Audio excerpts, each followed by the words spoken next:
corporate ethical culture, let's take a closer look at corporate culture and the way companies' values, formal systems, and traditions can affect employees' ethical behavior. And the first question is that of the relevance of ethical elements to corporate or organizational culture. Do the organizations need deliberately developed ethical cultures? That's the first question. And in order to provide a consistent answer to this question, I'd like to quote Farrell, an author of a textbook on business ethics. So according to Farrell, many people believe that individual moral philosophers are the main driver of ethical behavior in business. And this belief, as experts note, can be a stumbling block in assessing ethical risks and preventing misconduct in organizational context. And the moral values learned within the family through tradition and education are key factors that influence ethical decision-making, but it is only one factor. Although a personal moral compass is important, it is not sufficient to prevent ethical misconduct in an organizational context. And we encounter lots of moral dilemmas. We encounter lots of legal compliance issues. We need some help on the part of experts in sphere of business ethics. So we need a well-developed ethical framework that would incorporate the most essential norms and rules that would enable us to guide our behaviors and to solve ethical dilemmas and to handle really complex ethical issues. So it is not enough to rely on the expertise of the members of legal compliance corpus, and it is not enough to use our common sense ethics. Primarily, we need a set of more efficient tools and instruments that would enable us to become more sophisticated in approaching lots of ethical problems that might arise within organizational settings. We're going to specify it and identify organizational culture and then analyze it and make account of the levels of organizational culture and the key elements of the cultural system. And then, going further, specifying the concept of organizational culture, we're going to identify some regulative ethical elements within this organizational cultural system. So what is culture? In fact, there are more than 300 definitions of culture, And of course, we're going to use some conventional definitions of culture that have been provided by anthropologists. In most cases, anthropologists define culture as a body of learned beliefs, traditions, and guides for behavior shared among members of a group. And there are at least three common elements of the various definitions of culture. It is assumed that culture is something which is shared among individuals belonging to a group or society, so the culture itself provides a kind of social integration. Culture is formed over a relatively long period of time, and culture is learned, of course, and culture is relatively stable. So sometimes anthropologists and specialists in the sphere of communication define culture as the software of the mind, or the collective programming of the mind. So they refer to the functional aspects of our cultural system. Because anyway, culture consists of patterns, explicit and implicit, of and for behavior. And these patterns are acquired and transmitted by symbols, so we use symbolic systems. And culture also is instantiated in a set of artifacts that have not merely functional but also symbolic value. And the essential core of culture, according to Kreber and Kluckhohn, consists of ideas and values that are associated with those ideas. Cultural systems, according to Kreber and Kluckhohn, may on the one hand be considered as products of action and on the other hand as conditional elements of further action. Culture includes all of the socially transmitted behavior, patterns, beliefs, attitudes, values of a particular period, class, or community. And we can think of the culture of a country. We can think of a culture of an institution, for instance, the culture of higher education. Or we can think of a culture of a group of people. Or we can think about organizational culture or corporate culture. So now let's turn to the phenomenon of organization or corporate culture. These terms, the term organizational culture, the term corporate culture, are often used interchangeably. Organizational or corporate culture is a set of values, norms, and artifacts, including ways of solving problems that members or employees of organizations share.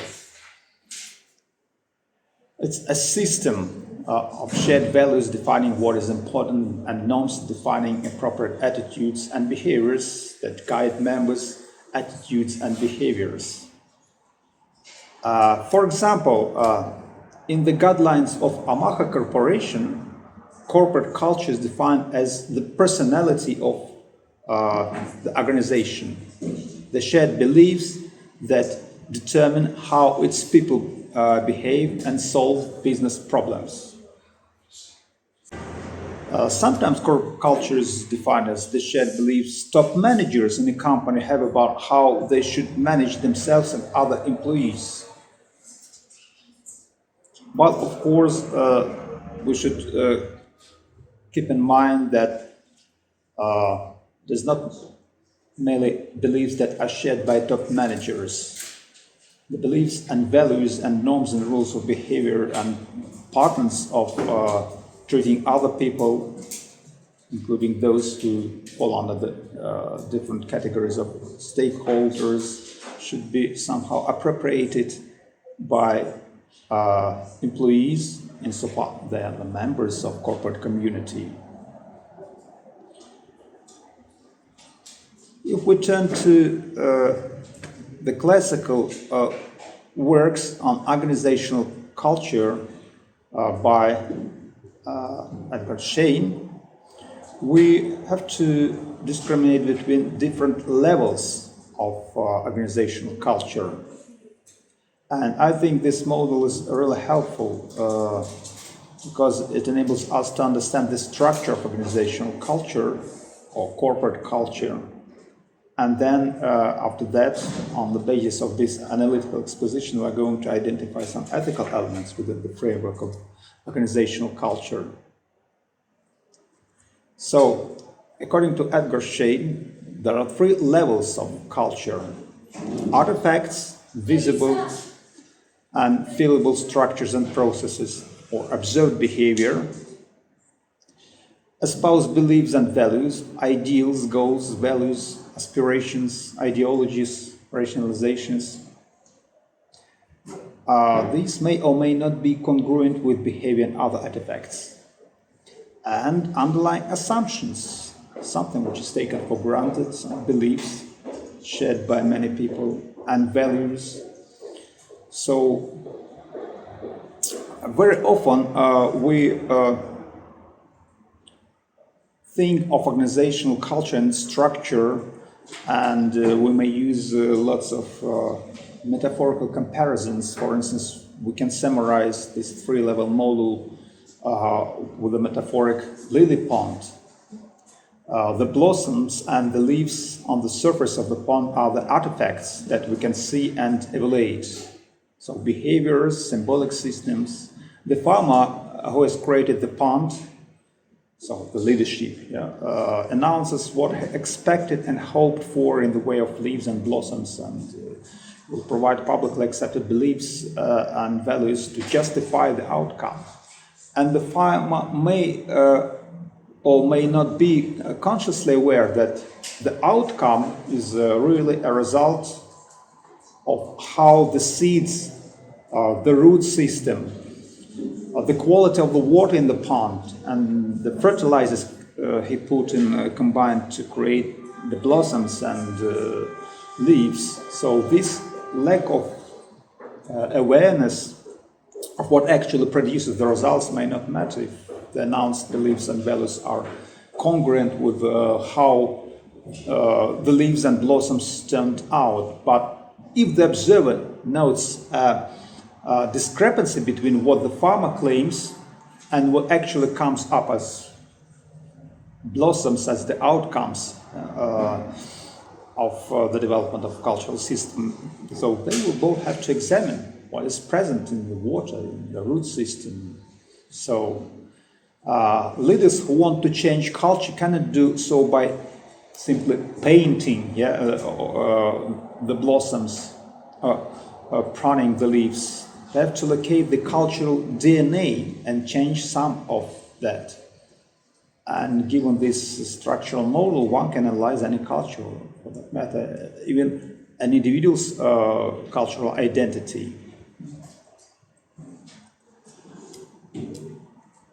There are lots of classifications that have been developed by prominent researchers in the field of management, and we can analyze some of these classifications because within the framework of such classifications we can identify certain specific types of organizational culture. For instance, such authors as Sethe and Mer and von Glinow have proposed two basic dimensions to describe organization's culture: concern for people and concern for performance. Actually, these are merely two of the 6 major dimensions that can be taken as the basis for the classification of organizational cultures, and it is Dutch anthropologist of management Geert Hofstede who proposed these 6 dimensions of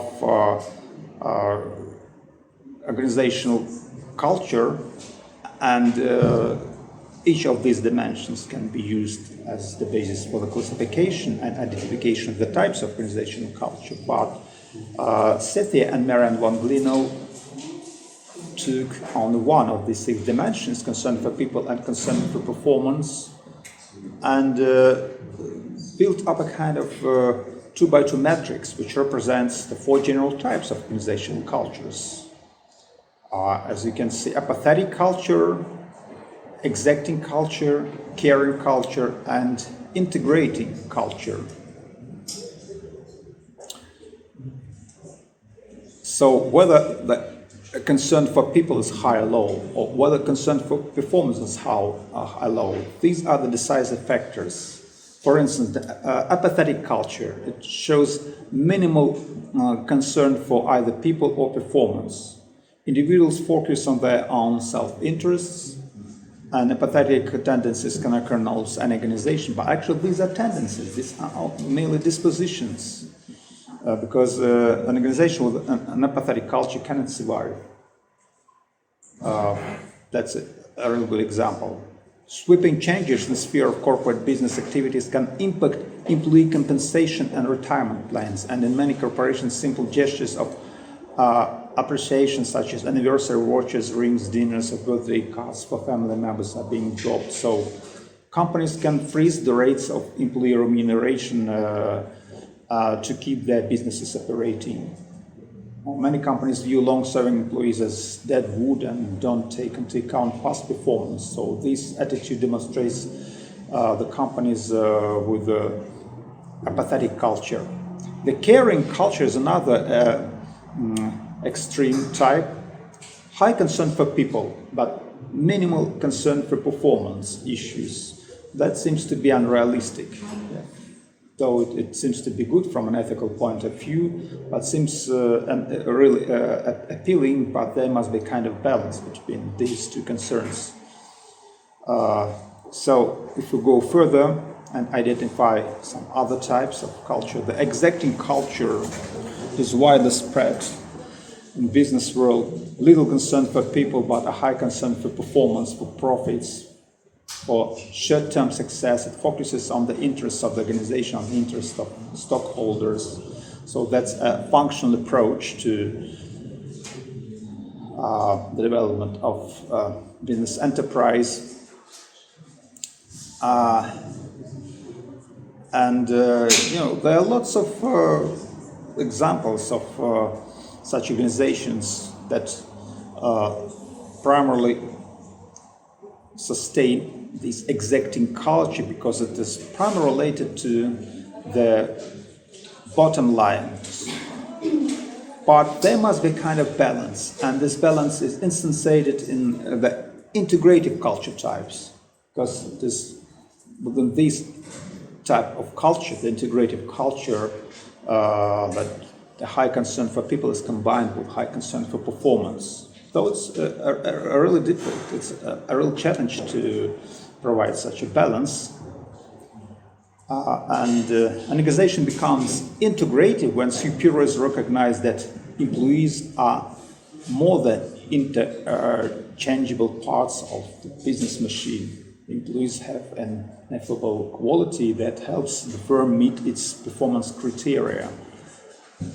Actually, many companies have such culture. For example, the Boston Consulting Group is a financially successful global consulting firm with a strong reputation, and the company was rated first place among Fortune's best companies to work for among the small organizations, and the company values its employees and creates significant mentorship opportunities and extensive training that allow employees to develop rapidly.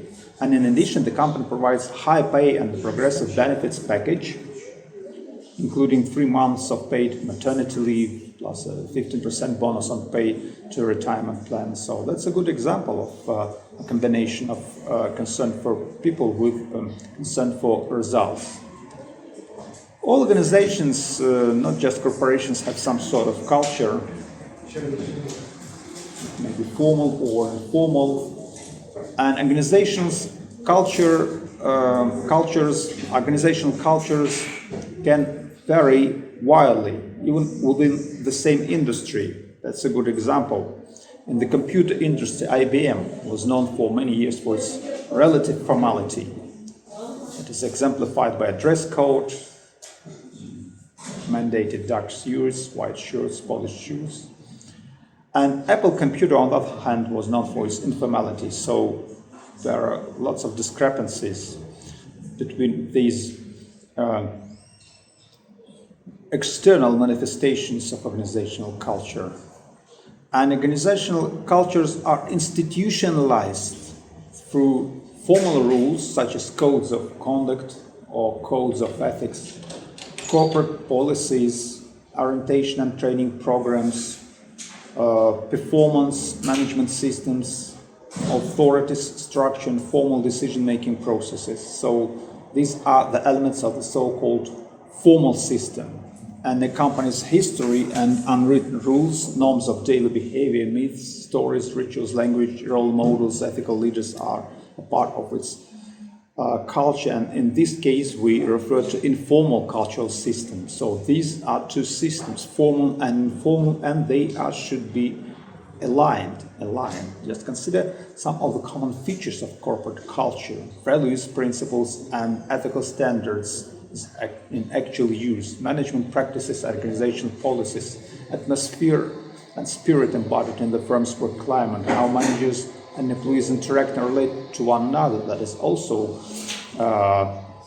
insensate some patterns of behavior that should fit in the corporate culture and reflect some basic attitudes of the members of corporate community. Strength of peer pressure to confirm and observe norms, actions, and behaviors encouraged and rewarded, traditions and stories, and how the firm treats its stakeholders. These are the features that are mostly common to corporate cultures, and now we have to identify some ethical elements within the frameworks of organizational culture. So we may identify corporate culture, but at the same time we can analyze corporate culture and then become focused on what provides the ethical foundation of corporate culture. We may refer to this ethical foundation of corporate culture as ethical culture, or the ethical core of corporate culture. Ethical culture is a function of many factors, including corporate policies and ethics, top management's leadership on ethical issues, the influence of co-workers, and the opportunity for unethical behavior. And there is a close relationship between corporate culture and ethical culture. We know that ethical culture is maintained through these formal and informal organizational systems.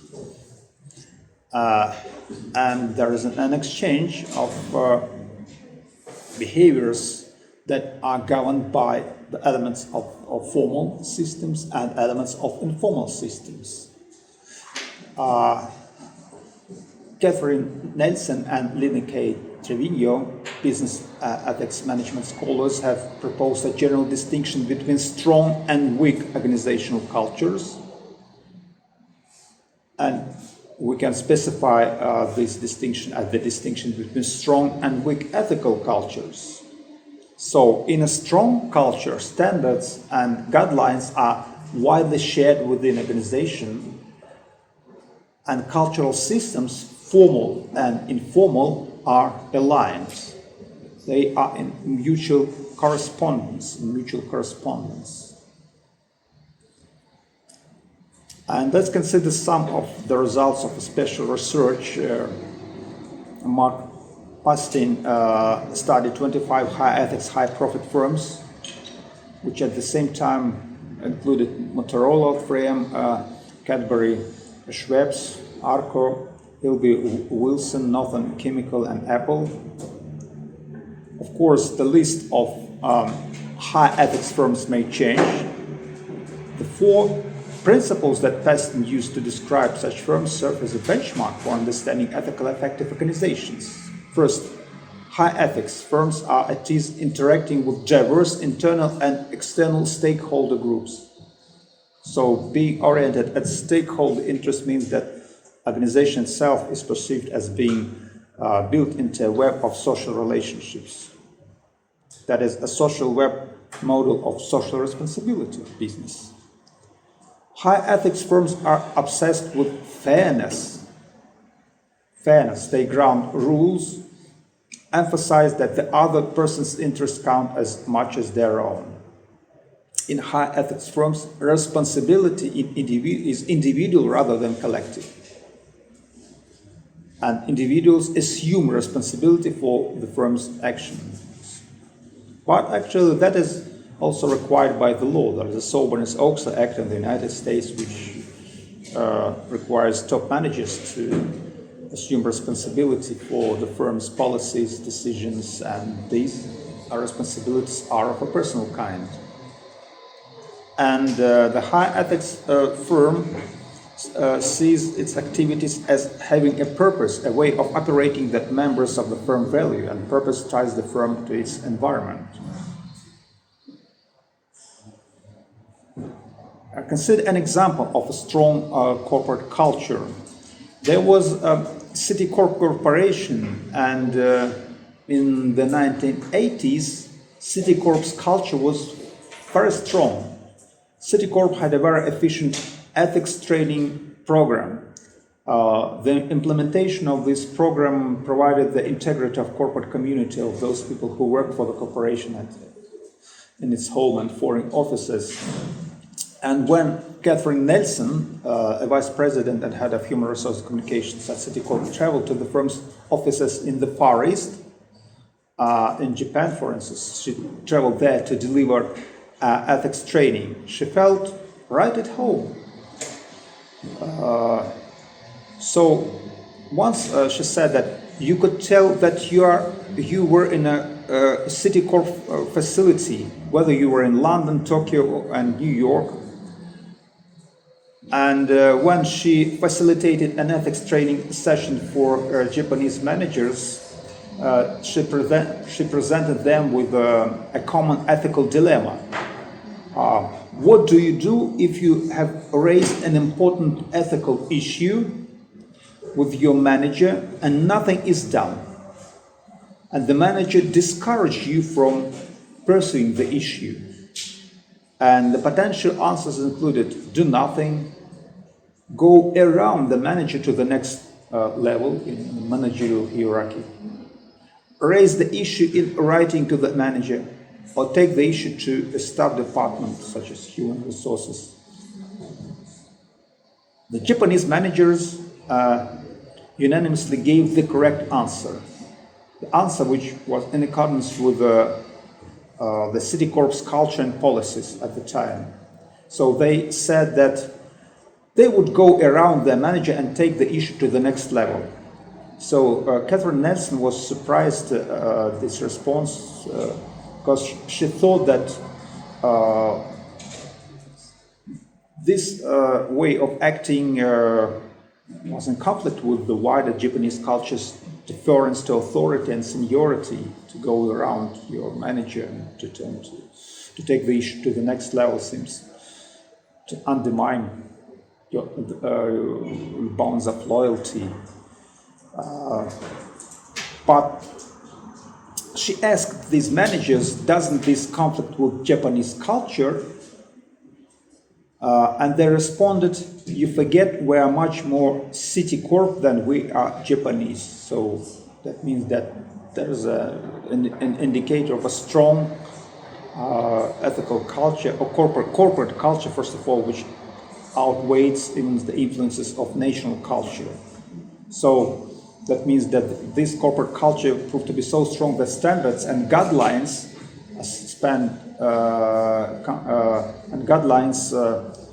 superseded national culture. And of course, there may be weak cultures. In a weak culture, behavioral consistency across the organization is tough to achieve. In a weak organizational culture, there are strong subcultures that exist and guide behavior, and this behavior differs from one subculture to another. But weak doesn't necessarily mean bad. In some situations, weak cultures are desirable. They allow for strong subcultures featuring diversity of thought and action. So, take a look at these two systems, formal system and informal system. Once again, formal system, it includes lots of elements, lots of officially established practices, norms, and institutions. And each of these elements, officially established practices and policies contribute to creating and maintaining ethical culture, selection systems, or performance and management systems.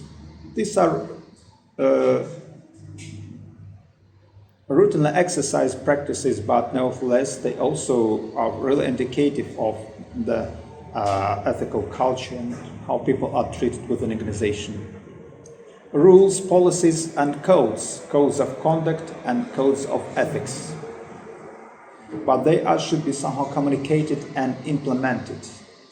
That's why orientation and training programs are assumed to be used in order to communicate and to make employees familiar with corporate policies and codes.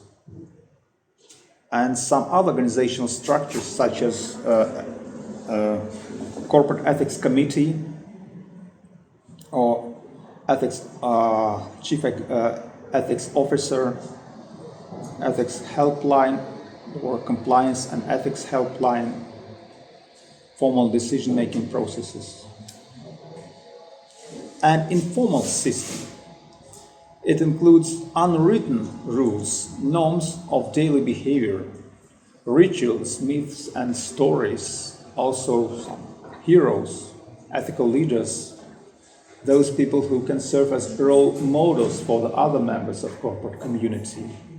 And of course, language that is typically used by the employees. The language is also indicate whether it is ageist or racist or discriminatory or something like that. Yeah? So, and formal and informal systems are interconnected. The main problem is that of the alignment of ethical cultural systems. You see, once again, these systems must be somehow aligned. They must work together to support ethical behavior. The multiple formal and informal systems must all be sending employees consistent messages. Then shouldn't be any discrepancy between what is formally and officially declared and how things actually are in organizational and what is actually done. So that is why we can use these metrics for the further classification of ethical cultures. We can identify strongly aligned ethical culture. All systems and all elements are aligned and work together to support ethical behavior. Or on the other extreme is so-called strongly aligned unethical culture. All systems are aligned to support unethical behavior. And misaligned cultures. So that's the indicator of a weak organizational culture. There is such a misalignment. Let's go further. Another distinction which is worth being discussed is that between compliance cultures versus value-based ethical culture, because there are different approaches to the explication of the very concept of ethical culture of organization. Traditionally, we know that ethical issues have been discussed and attended by the members of legal compliance department and organizations. And the traditional ethics-based culture was focused on compliance, primarily on compliance.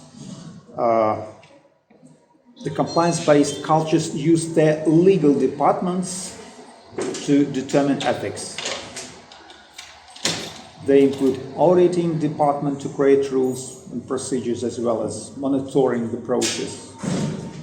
And so the members of legal departments develop codes of conduct. So that is in accordance with the widely spread view of business ethics, as if business ethics is something which can be taken as the part of risk management strategy. So what is good and what is bad about this compliance approach? It is good to exercise this approach in the short term. This approach cultivates what is essential to the sustaining and maintaining of early consistent and strong ethical culture. That is the precondition, demonstrating and cultivating adherence to laws, rules. That is the basis. It is necessary but not enough for maintaining strong ethical culture.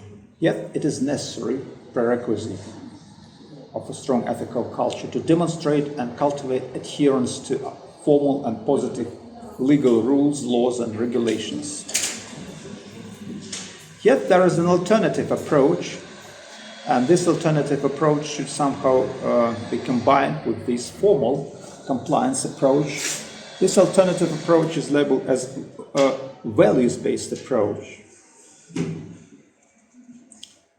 And so the assumption is that there are certain mission statements or value statements that are accepted and determine how employees should behave themselves and how they should frame their relationships with their co-workers, with their supervisors, with the customers and clients. So value statements are of a really great value because they instantiate the most widely spread business ethics documents. They articulate basic values related to beliefs shared by the members of community, and they form a kind of a priori regulated basis for corporate behaviors and corporate decision making. Certain areas may have rules that are associated with stated values, but primarily the focus is on values, not rules. Values, not rules, and that's an example of values-based corporate ethical culture. Johnson represents a value-based culture involving 5 generations of Johnson family members, and the company maintains a strong commitment to consumers, the general public, neighbors, and host countries, world communities, and employees. Johnson has been recognized as one of the best places to work and exemplify excellence, diversity, and work-life balance. So Johnson offers flexible work schedules, extended leave for maternity, paternity, and adoption, paid sabbaticals to improve employee performance, on-site banking, laundry pick-up, drop-off, support to take care of services, and lots of other options. So the value orientation consists of developing shared values and standard of ethical behavior. So the values approach is proactive and aspirational. It emphasizes expected behavior and effort to achieve higher standards represented by the spirit of the lower organization values. And according to Laura Hartman, employees learn that what is stated in mission statement, it's not merely just declaration, but words that organization leaders believe and live by. We're so good, we don't have to cheat. The response to a values-oriented program generally good until violations occur. Then employees expect the commitment to be backed up with sanctions against the violators. So, if we're talking about effective ethics program and strong ethical culture, it should have both values and compliance components. And they should work effectively together. Without values-based programs, compliance programs are less likely to succeed. They are formally oriented. Of course, a responsible self-regulation in companies can enhance entrepreneurship and reduce unnecessary costs of too much control. And by themselves, these abstract approaches, be it compliance approach or values-based approach, they can be inefficient. They should converge somehow. Just relying merely on value declarations can appear hypocritical to employees if this declaration is not followed by the actually adopted and exercised patterns of behavior. Values must be translated into rules for behavior, and to give the rules meaning, violators must be disciplined. So there must be some formal developed and efficient mechanisms of monitoring and sanctioning those who violate these norms, who act not in accordance with what is required by these norms and rules that correspond to the fundamental values. Of course, most companies begin the process of establishing an organizational ethics program by developing codes of conduct, which are formal statements that describe what an organization expects of its employees. And variations of codes of conduct include the code of ethics and the statement of values and mission statements, and a code of ethics must be developed as a part of senior management desire to ensure that the company complies with values, rules, and policies that support an ethical culture. But we're going to talk about these business ethics documents a little bit later. Once again, I'd like to draw your attention to the elements of formal systems, and let's try to evaluate the efficiency of each of these systems and show how these systems should be organized in order to sustain strong ethical culture and organization. For example, the first one is the so-called selection system. Selection systems are the formal systems that are in place for recruiting and hiring new employees. Selection systems are vital to hiring people who fit the culture of the firm. For example, all employees at Southwest Airlines, including pilots, are selected based on their personalities, traits that include cheerfulness, optimism, team spirit, other credentials. So it is not surprising to find pilots, for instance, to clean the cabin where time is short, and flight attendants throwing gate parties and telling jokes to passengers of the plane's loudspeakers. So that's a really good indicator of the successful selection of employees, and this selection is based not merely on appreciation of professional skills, but also on how people would fit the culture of the company. And when considering the ethical culture, organizations can avoid ethical problems by recruiting the right people. Companies can conduct background checks, use interviews, check references, administer integrity tests, and survey applicants using some of the individual differences. Just let's consider, for instance, interviews, job interviews. In an article entitled "Can You Interview for Integrity?", William Byham offered a series of questions an interviewer concerned about ethics might ask a recruit. Just consider these questions. For example, we sometimes have to choose between what we think is right and what's best for the company. Can you give an example of such a time and tell how you handled it? Can you describe your current employees' ethics? Are there things you feel good about, bad about? Please provide an example of an ethical decision you've made at work and tell how you handled it. What factors did you consider? Can you provide an example of some past work behavior that you have regretted? Yeah, you should be sincere enough and be ready to answer such questions. Have you ever felt the need to exaggerate or bend the truth to make a sale? Yeah? So these are typical questions, but actually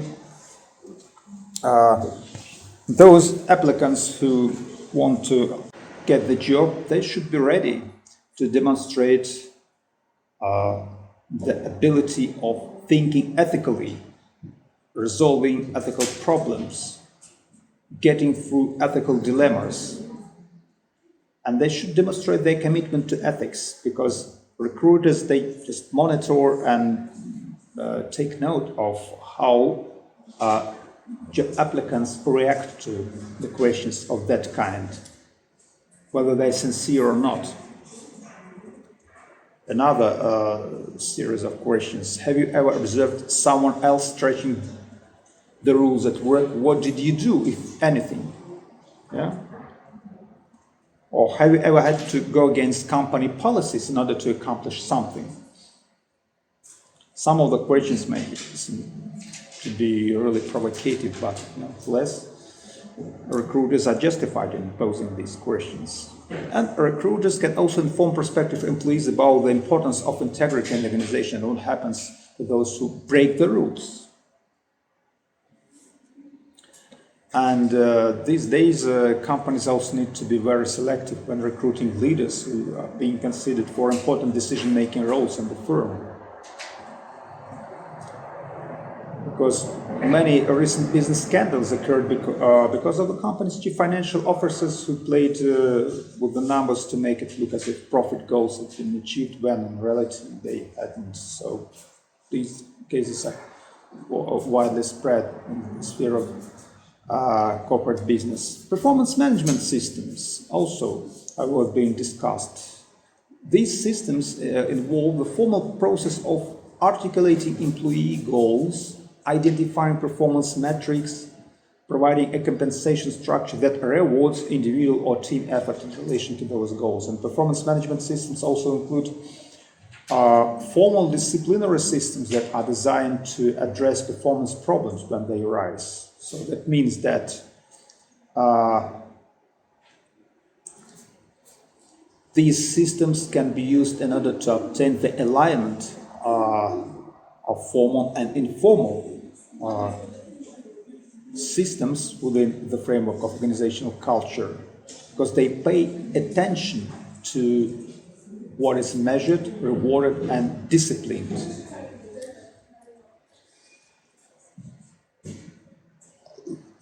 The most essential task is to design a performance management process that supports ethical conduct.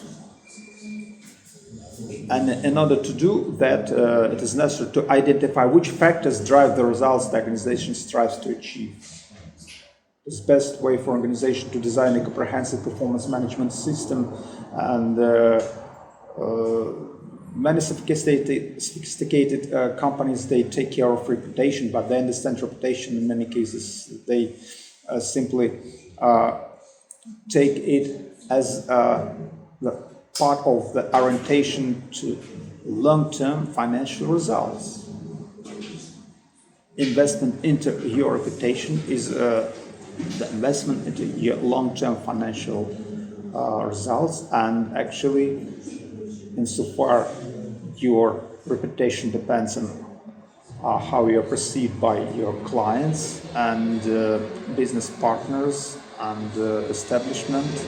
So you should do your best to sustain your reputation and to develop corporate policies in accordance with the standards of reliability, fair dealing. Many companies continue to design performance management programs to consider only financial results, but in fact, now we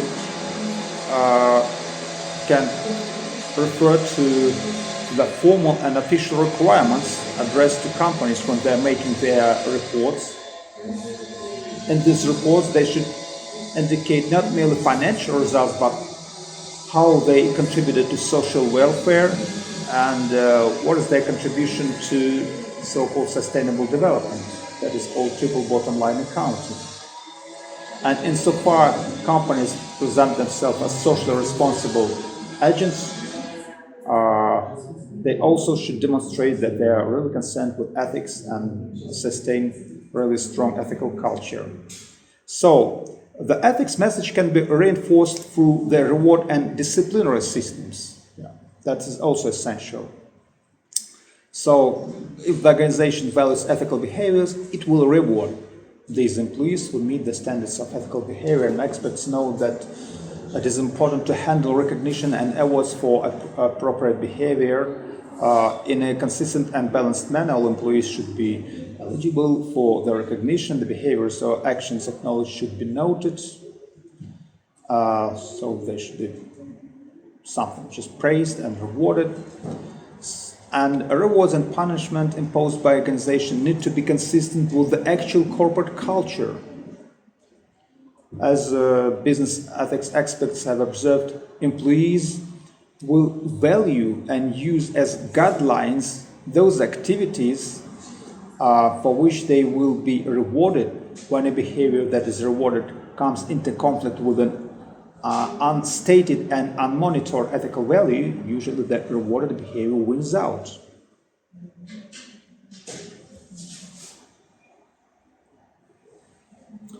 Consider a following example. There was an account executive, and she worked for a leading consulting company and managed her firm's relationship with many of the largest companies in New York City, and her clients generated revenues in the millions for her firm, and that fact alone would ordinarily be enough to ensure that she was named a partner in the firm. But she was extremely abusive to her co-workers. She didn't take seriously the firm's stated value of treating people with respect. And the senior management team was so upset that they repeatedly denied her promotion. And of course, one could argue that she shouldn't have a job at all, but at least her behavior prevented her from being promoted and esteemed as a partner.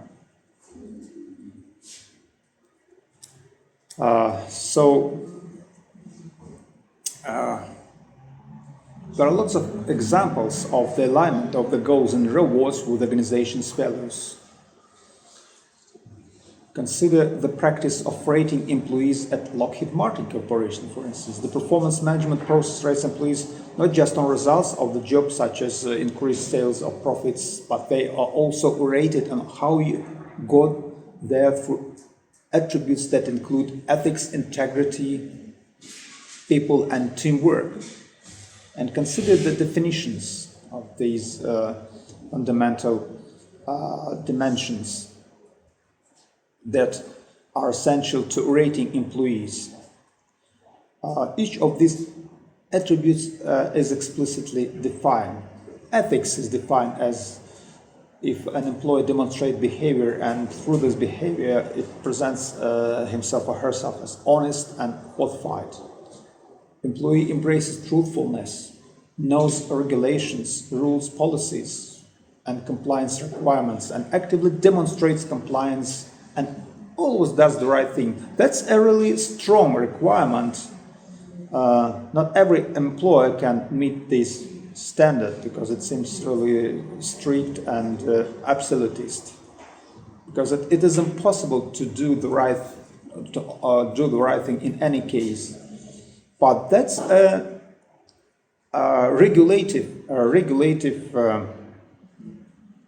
determination of the behavior which is required, appreciated, and is worth being rewarded. If a person aspires for doing the right thing in any case, so this behavior should be rewarded. Integrity is defined as acts with integrity, walks the talk, is reliable, and holds self accountable for actions and results as a good steward of corporate resources, credit others' contributions as appropriate. People and teamwork. An employee treats others with respect and dignity, values and encourages diverse perspectives, consistent professional in all dealings with others, that demonstrates good interpersonal skills, builds trustful interactions, partners with others in setting priorities, solving problems and improving quality, and so on. And of course, managers are expected and asked to provide specific behavioral examples for each attribute.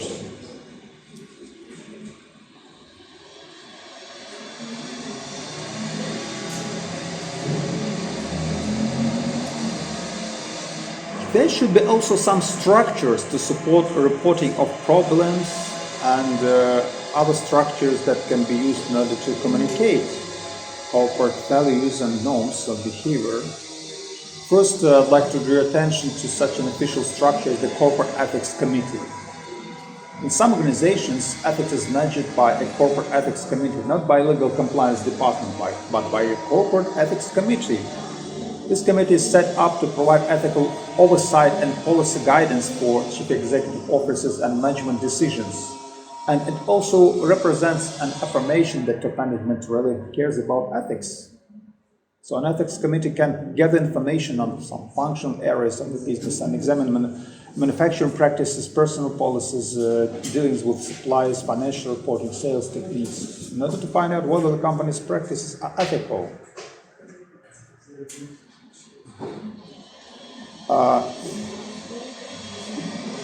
Of course, most large organizations have set up formal structures and systems for making suggestions and for reporting misconduct internally. Powerful norms exist against reporting on peers and superiors. This is called internal whistleblowing. But whistleblowers frequently suffer retaliation, particularly when they report managerial organizational misconduct. Yet there may be lots of alternative routes of reporting on ethical problems. Consider, for example, Stanford University Ethics and Compliance Helpline. So this helpline is a resource for community members to ask questions or report concerns about possible unethical behaviors and violations of policies, regulations, or laws. So members of academic community may use this helpline and stay anonymous when addressing experts in sphere of ethics and legal compliance issues. So what are the frequently asked questions? How do I contact the ethics and compliance helpline? Who can make a report to the ethics and compliance helpline? What kind of questions and concerns should I direct to the ethics and compliance office? So all this should be clarified in advance in order to make use of this helpline efficient.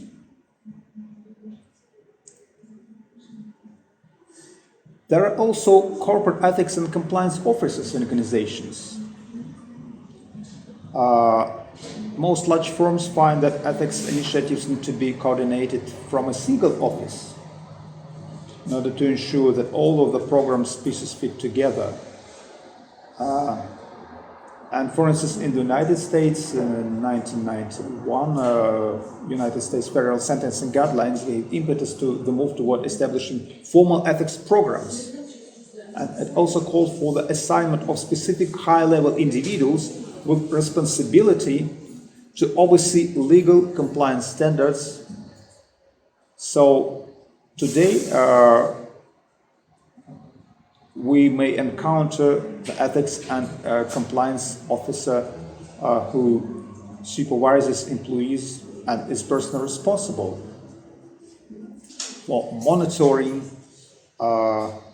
corporate policies and individual behaviors and making relations of those policies and individual decisions and choices. And there is an Ethics and Compliance Office Association which originated in the United States, for instance, that is also efficient and provided guidelines for how to organize and institutionalize ethics in corporations. Many organizations aim to guide employees' behavior through formal organizational value statements and mission statements, credos, policies, formal codes of ethical conduct. So policies, codes, value and mission statements must be closely aligned with other dimensions of the culture. According to James Collins, co-author of Built to Last: Successful Habits of Visionary Companies, the words matter far less than how they're brought to life. The mistake most companies make is not setting up procedures to make sure the mission is carried out. If the policy statements and codes are followed in daily behavior and people are held accountable to them, personally accountable, then this is a good example of a strong ethical culture and environment. So many companies have formulated internal policies pertaining to ethical conduct of employees. And these policies is a part of more comprehensive compliance and ethics programs, and corporate ethics programs and policies can be simple exhortations in a highly generalized language, or the more detailed policies containing specific behavioral requirements, typically corporate ethics codes. And they're generally meant to identify the company's expectations of workers and to offer guidance on handling some of the more common ethical problems that might arise in the course of doing business. Sometimes, of course, there is a disconnection between the company's official declarations, mission statements, codes of ethics, and the company's actual practices. And in order to be successful, most ethicists suggest that an ethics policy should be given the unequivocal support of top management by both word and example. It should be explained in writing and oral with periodic reinforcement. It should be understood and performed by all employees. It should be monitored by top managers with routine inspections for compliance and improvement. It should be backed up by clearly stated consequences in the case of disobedience and remain neutral and non-sexist, devoid of any discriminatory intentions. There are lots of business ethics documents. These business ethics documents are used as the efficient means for institutionalizing ethics within organizations. They contain collection of ethical rules and standards of conduct shared by members of a given corporate community. And business ethics documents help creating certain models of conduct and joint activities, as well as intercorporate mechanisms to ensure the application by members of corporate community. So some scholars claim that almost all tasks to be resolved by adoption of corporate business ethics document may be narrowed down to implementation of the two basic functions, reputation and management. Reputation, that is the first function. It is focused on increasing the confidence of potential investors, shareholders, banking institutions, investment companies, and obtaining the trust on the part of business partners, because existence of a business ethics document in the company is already perceived as a kind of a brand and evidence of its successful orientations, and it is a prerequisite of high business reputation. Merely prerequisite. An adoption and introduction of a business ethics document into a company's operations raises its investment attractiveness, and its image goes up to a qualitatively new level. And management function, that is all about internal relationships. So this management function of a business ethics document, be it code of conduct or code of ethics, provides for regulation and streamlining of corporate conduct in complicated and ambivalent situations. So the management function shall be ensured through promotion of ethical aspects of the corporate culture among stakeholders inside the corporation, and through imposing some sanctions and regulative decisions, and through involving employees into ethical training programs, which is really essential. A business ethics document introduces, in general, corporate values in the company. It crystallizes corporate identity. So it should provide for the prioritization of relations with external stakeholders, determination of principles and procedures governing the decision-making process in complicated ethical situations, and enumeration and specification of unacceptable conducts from the ethical point of view. Let's consider the types of business ethics documents. First, there are brief documents drafted usually at the first stage of corporate establishment in order to consolidate internal progressive forces. These are mission statements, value statements. You may discover these brief documents if you attend the websites of large companies and corporations. So these documents, they perform the function of representing ethical declarations of intentions. And beside that, there are regulatory documents with detailed ethical principles and business guidelines, which contain ethical obligations in relation to various business relationship groups. The codes of business conduct, specified as codes of corporate ethics, represent regulatory documents of that kind.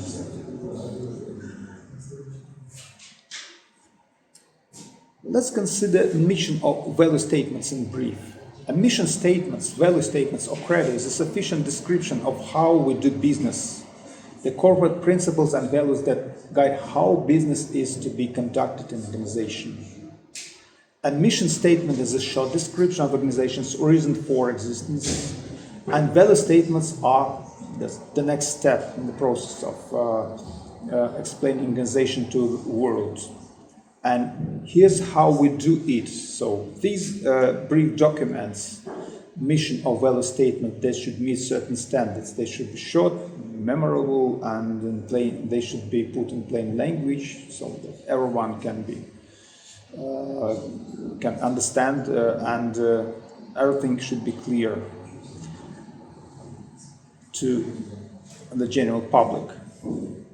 There are lots of examples of effective mission and value statements. Consider, for instance, the most typical example of an effective mission and values statement, which is instantiated in the Johnson & Johnson credo. Johnson & Johnson is a pharmaceutical company, and its credo outlines the company's commitments. Most important is the statement that the company's first responsibility is to the doctors, nurses, and patients, to the mothers and fathers, and all others who use our products and services. Other responsibilities follow to employees, suppliers, communities, and finally stakeholders. And you know, there's a website of Johnson & Johnson exposed a brief video about the credo on its website. And the values that guide the decision making are spelled out in this credo. And the founder of the company, Robert Wood Johnson, crafted this credo in 1943. And this was long before anyone ever heard the term corporate social responsibility. So it is long-standing ethical tradition. Let's watch a brief video which demonstrates the main principles that are included into these Johnson & Johnson credo, and that is a really efficient and good way of communicating ethical commitment and regulative attitudes to employees and to general public.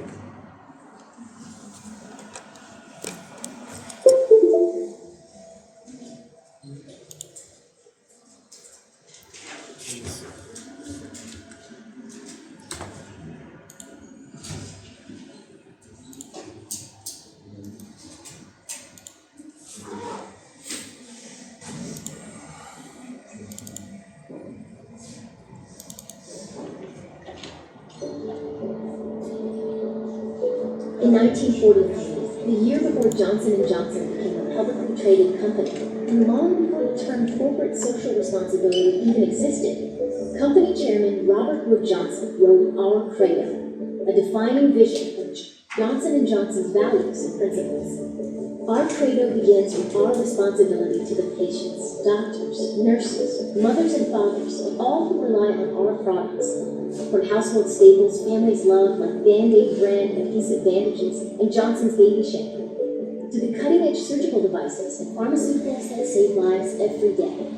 Our next responsibility is to our 130,000 employees in 60 countries around the world, from Argentina to Australia, to create our products and keep our company running. Johnson & Johnson offers innovative workforce programs and policies that respect and reinforce work-life balance, including ample paid leave for all movements, whether maternal, paternal, adoptive, or service assistant. Our third responsibility is to the communities we serve worldwide. Johnson & Johnson has a long and rich history of corporate social responsibility, including one of the oldest corporate disaster relief programs in existence, dating back to 1900.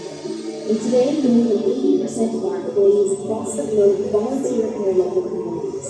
The fourth and final thing of our credo is our responsibility to our shareholders.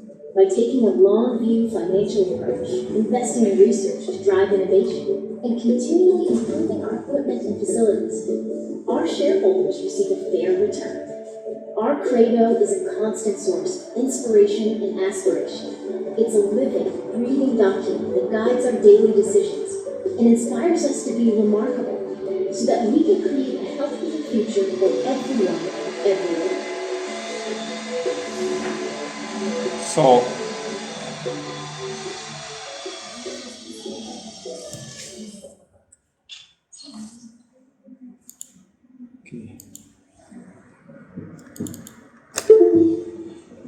So once again, let's examine some of the most typical business ethics documents. First of all, corporate codes. Corporate codes extended versions of business ethics documents. Specifically, these codes, they itemize operations of different business units and business relationships with partners, suppliers, consumers, potential business partners, competitors, shareholders, potential investors. And these codes, they take into account lots of things such as traditions and precedents, international experience, some national or local peculiarities, specific operation characteristics of an enterprise. And codes of corporate ethics, these are instances of these corporate codes. They are related to codes of business conduct. So the codes of conduct and codes of ethics, these are major categories of business ethics documents that articulate the system of norms, values, beliefs, and these are extended, sophisticated, systematically developed business ethics and corporate ethics guidelines. So codes of conduct are statements of standards, legal compliance, organization policy, and procedures that are articulated to form those governed by the codes or hold those affected by the codes accountable to this type of ethical behavior. They're widely spread in business community, and the recent surveys of Fortune 500 companies report that more than 97% of all large multinational business have these codes of conduct. And these codes are primary means of institutionalizing ethics in organization. So codes of conduct often contain rules, norms, and values, but at the same time they indicate formal structures, sanctions, penalties for code infractions. That means that they are accepted not merely as declarations, but as documents that should be operationalized, put into practice. They also include guidelines with requirements and recommendations of how to deal with ethical issues associated with conflicts of interest, how to communicate with customers, superiors, and peers. Just consider Stanford University Code of Conduct. See, these are the items in the overall structure of these code of conduct.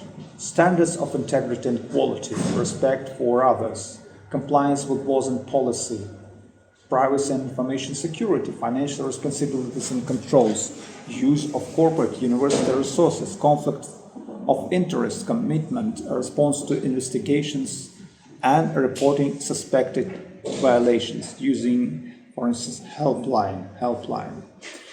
Historically, for instance, the Code of Hammurabi contained almost 200 paragraphs of rules governing business, moral, and social life, reaching back to the 3rd millennium before Christ. And other early codes included the codes of Ur-Nammu, the code of Lepet-Ishtar, the code of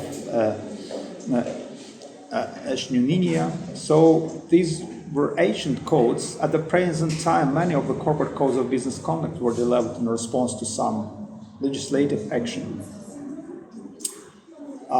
In other instances, companies or entire industries responded to an ethics scandals by developing or rewriting codes of ethics. Codes of ethics are statements of values and principles that define the purpose of the company, and of course we should make distinction between a simple value statement and a code of ethics, because a code of ethics is the most comprehensive, detailed, systemic formalization of ethical culture and policy of organization. It may include general and specific statements that serve as principles and the basis for rules of conduct. What are the major purposes of ethics codes? Some scholars identify these purposes as follows. First of all, to state corporate leaders' dominant values and beliefs, which are the foundation of the corporate culture, to define the moral identity of the company inside and outside the firm, to set the moral tone of the work environment, to provide a more stable, permanent set of guidelines for right and wrong actions, to control erratic and autocratic power or whims of employees, to serve business interests, of course, and to provide an instructional and motivational basis for training employees regarding ethical guidelines and for integrating ethics into operation policies, procedures, and problems. What about code drafters? Who are those officials who are responsible for making a draft of a code? At times, senior management or chief executive officers were involved in writing and suggesting content for the corporate code. Also, general counsel, chief attorney was also involved, and finally, the drafting of the company code could be entrusted to the human resources department, and special experts and specialists in the field of business ethics are invited to provide assistance to code drafters. Frederick and Farrell formulate requirements for a code of ethics. A code of ethics should reflect upper management desire for compliance with the values, rules, and policies that support an ethical culture. The development of a code of ethics should involve the president, board of directors, chief executive officers who will be implementing the code, and legal staff should also be called on to ensure that the code has correctly assessed key areas of risk and that it provides buffers for potential legal problems. And let's consider factors that are really essential for the development of a really good code of ethics. First, we should consider areas of risk and state the values as well as conduct necessary to comply with laws and regulations. Then we should identify values that specifically address current ethical issues. Then code drafters should consider values that link the organization to a stakeholder orientation. Make the code understandable by providing examples that reflect values. That is the part of communicating corporate values to employees and members of corporate community, and communicate the code frequently and in language that employees can understand. Revise the code every year with input from organizational members and stakeholders. Research has found that corporate codes of ethics often contain about 6 core values or principles, in addition to more detailed description and examples of appropriate conduct. And what are these 6 values? Traditionally, codes, they revolve around such values as trustworthiness, respect, responsibility, fairness, caring, and corporate citizenship, being a good corporate citizen. That means that these codes are correlated with the social responsibility programs. And some of the more common topics covered in corporate codes include conflicts of interest, use of confidential information, use of company assets or property, harassment, employment, hiring, promotion, termination, health and safety issues, equity accounting and reporting practices, antitrust and other legal compliance issues, environmental responsibility, intellectual property. And of course, before communicating these codes to our employees, we should analyze the audience and determine the major categories of employees that are likely to perceive